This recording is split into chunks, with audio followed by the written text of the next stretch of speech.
Do you want to win every single fight in the Cycle Frontier? Well, you've come to the right place, guys. My name is Rengawr. I am a former Escape from Tarkov player. I have around 6,000 hours in that game. I've competed in numerous tournaments like Twitch Rivals, and I wanted to pretty much share some of the knowledge that I've had playing 100 hours of the beta already for the Cycle Frontier. I've had so much fun in this game. It's actually so refreshing, and I've had so much fun fighting against squads and solo players, and the PvP in the game is just so refreshing. So I want to share all the tips and tricks that I've learned throughout playing the beta.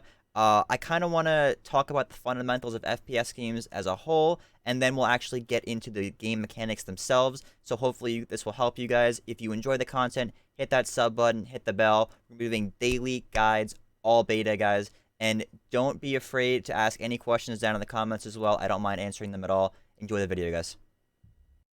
I just want to start off by saying that getting better at an FPS game is just a combination of doing a lot of little things really well. So improving in any one of these categories will drastically help you improve at the game.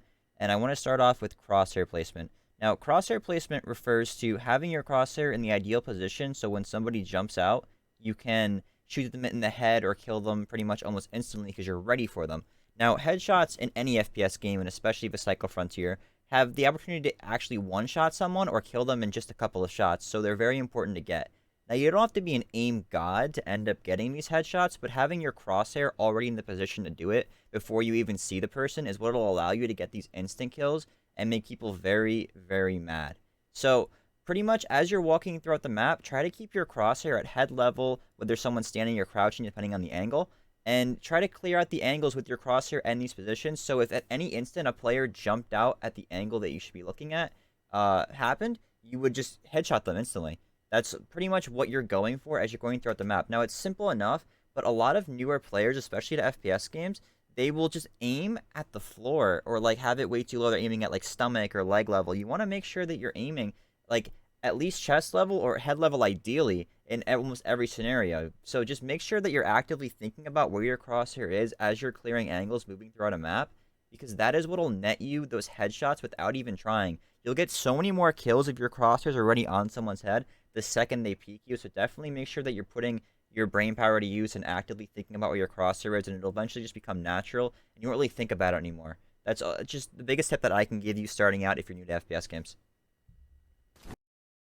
Another mistake a lot of new players are going to make in this game is not abusing Hipfire. Hipfire in this game is extremely accurate, and I know it's hard for newer players to use Hipfire because Hipfire is accurate in some games and it's harder to hit shots in other games with. But in this game, it's so accurate, and in games where Hipfire is accurate, it's very important to be using Hipfire. And the reason is that Hipfire allows you to track targets easier while they're moving. So when someone's moving around left and right, you get a wider FOV, which is field of view, so you can track them way easier while you are hip firing. Now, hip fire is more accurate if you crouch while doing it, so you can spam crouch while hip firing to give you that accuracy bonus as well as make your head move up and down so you're harder to hit. But definitely make sure that when people are close to you, you're using hip fire, because when you're peeking an angle, there's a chance a guy will like crouch slide off the angle. And if he slides off the angle and you're aimed in, it's so much harder to track and to shoot.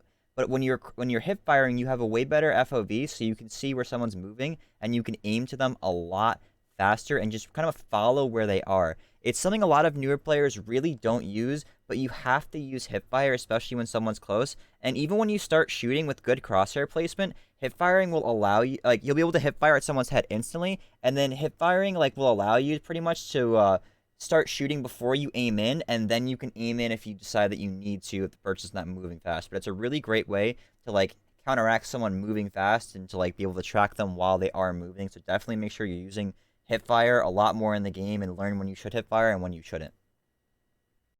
So now that we understand good crosshair placement and hip firing, I want to talk about taking good peeks. Now, peeking in a game like the Cycle Frontier is a little different than other games, and that has to do with the fact that the movement right now is super slow. So you can't use normal mechanics that would be used in other shooters, like, for example, jiggle peeking, which is when, like, you peek your gun out just enough to shoot, and then you go behind the wall, and you keep doing that over and over again. Now, you can't do that in this game because of the fact that the movement for walking is super slow. That will be changed in the future, but as of right now, it's not very good to do that. So, pretty much the only peeks we have to rely on are super slow, like, lean out peaks, and then we go back behind cover like you would do with snipers, like you can see in the clip here.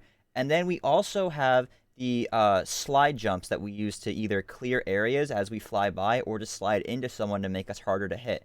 So those are pretty much our two main peaks. So whenever like you want to clear an angle or you want to peek somebody, I would always recommend crouch sliding into them because it makes your head like just zoom past people and they're not going to be able to hit you if they're not hip firing and they don't have really good aim. So this will just allow you to just get into somebody's face, and it kind of seems scary, but if you hip fire while doing it or aim really well while doing it, you'll be able to just eliminate someone and they'll barely hit you pretty much. So don't like waste your time trying to jiggle peek angles, and don't waste your time like you can't lean or anything. So pretty much all you should really be able to do is just take those like nice slow like taps from behind cover and then maybe get back behind. That's why the bolt is perfect for that. You're not really jiggle peeking, but you're kind of just like taking a shot, cocking your bolt and coming out again, or you're crouch sliding to someone to just knock them out. But keep that in mind, guys, that the peeking's kind of one-dimensional in the game right now. When the movement changes, there'll be more that you can do. But understand that, like, when you're peeking angles, you should be sliding or just slow peeking. The last subject I want to get into is for when you're fighting versus squads, and that kind of involves a principle called isolating 1v1s. So, in pretty much any FPS game, if you're getting shot by two different people from two different angles, you're always going to die because they have double the health pool and double the firepower, and it's just so hard to win that. So isolating 1v1s kind of refers to making sure that in any given scenario when you are fighting a team, that you were only ever fighting one member of that team at a time. So if you can see in the current clip coming up, whenever I am playing this fight out, I am always looking for a way to only be peeked by one person at a time.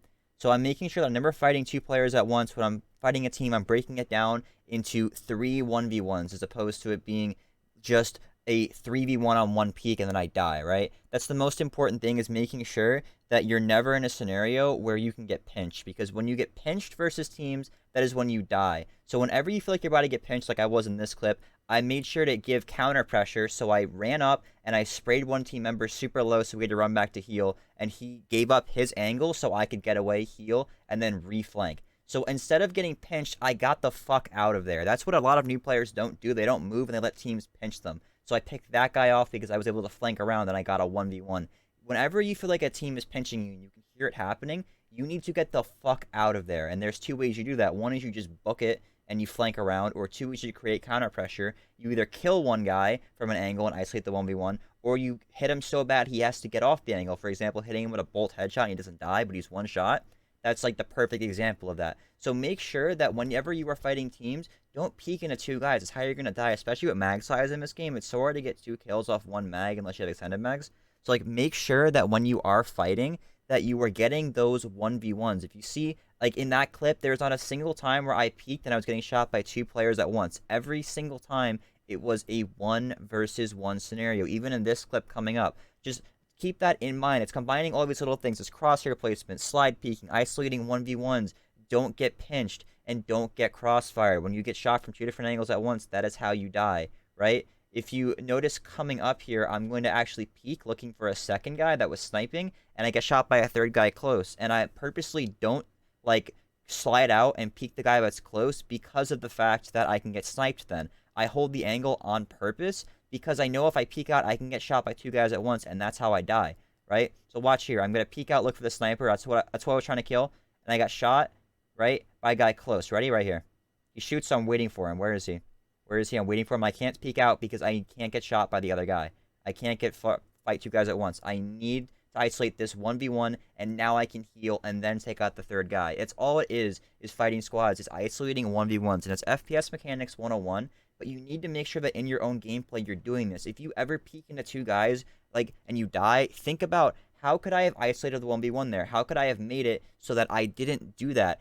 Could I have flanked? Could I have gotten out of there and repositioned? Like, look to pick squads off and then feed out that momentum. Because when you get a pick, if you get a second pick really quickly, it's a 1v1, and the guy is so scared because you killed both of his teammates. Like, they're scared that, like, you're just insane at the game. So, like, feed off momentum and you get a pick. So, like, if I ever pick one teammate, I'm always going to instantly try and pick another one without overextending myself. So, like, make sure you're looking for stuff like this. And in a scenario like this, too, like, this guy has to actually move from behind his own cover because my teammate on the left is flanking him and he hears him. So he's trying to get out of there, and I know that, so I'm going to wait to re-peek him until after my teammate is right at the plot to flank him, and now I can peek because that guy has to run because he's getting flanked, right? So definitely, like, make sure that you are just doing these things in your gameplay.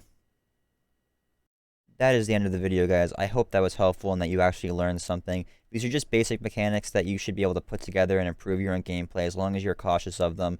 And remember that dying in this game is not failure. As long as you learn from your mistakes, you are improving, because like, improving just comes from failure, guys. If you want to learn more about the game, I'm doing daily guides every single day of the beta, and anything that you want to learn in particular, please leave a comment down in the comment section. Let me know what you want to actually see a video on, and I will go ahead and put that out there, guys. Or come into the stream, say hello, and tell me what you guys want to see. Peace out, guys, and have a great rest of your night. Thank you for sticking around.